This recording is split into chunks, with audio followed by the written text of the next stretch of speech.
আর সামনে রয়েছে ছোট্ট একটা সাদা রং করা মসজিদ। এই মসজিদটির নাম হচ্ছে পবিত্র মদিনা। পবিত্র মদিনা। গোটা মুর্শিদাবাদ যদি আপনারা ঘোরেন, নবাব সিরাজউদ্দৌলা কোনো জায়গায় তার কিচ্ছু দেখতে পারবেন না। নদীর ওপারে রয়েছে নবাব সিরাজ, তার পরিবারদের কবরস্থান, আর এখানে রয়েছে সিরাজউদ্দৌলার নিজের হাতের তৈরি করা মদিনা।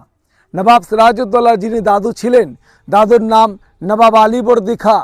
সেই আলীবর্দী খাঁ 1755 সালে আরবে মক্কা মদিনাতে গেছিল হজ করবার জন্য। উনি হজ থেকে ফিরে আসবার সময় সেখানকার কিছু পবিত্র মাটি নিয়ে আসেন। সেই পবিত্র মাটি এনে সিরাজকে দিয়ে তৈরি করেছিলেন এই পবিত্র মদিনা।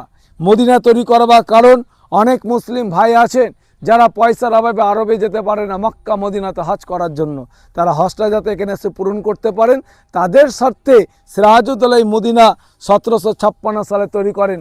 সিরাজউদ্দৌলা যখন মদিনা ভিত স্থাপন করলেন, সিরাজউদ্দৌলার বয়স ছিল মাত্র 23 বছর। আর 24 বছর বয়সে মির্জাফরের বাড়ির ভেতরে নবাব সিরাজকে বন্দি করে মারা হয়। মির্জাফরের বাড়ির যে গেট, বাড়ির ভেতরে ঢুকতে দেয় না, বাইরে থেকে দেখতে হয়, সেটাকে নিমকহারাম ডেউরি বলা হয়, গুলবাগ। তো আসুন, আজকে সিরাজের মদিনা ঘর খোলা আছে, দেখলে আপনারা দেখে নিতে পারেন।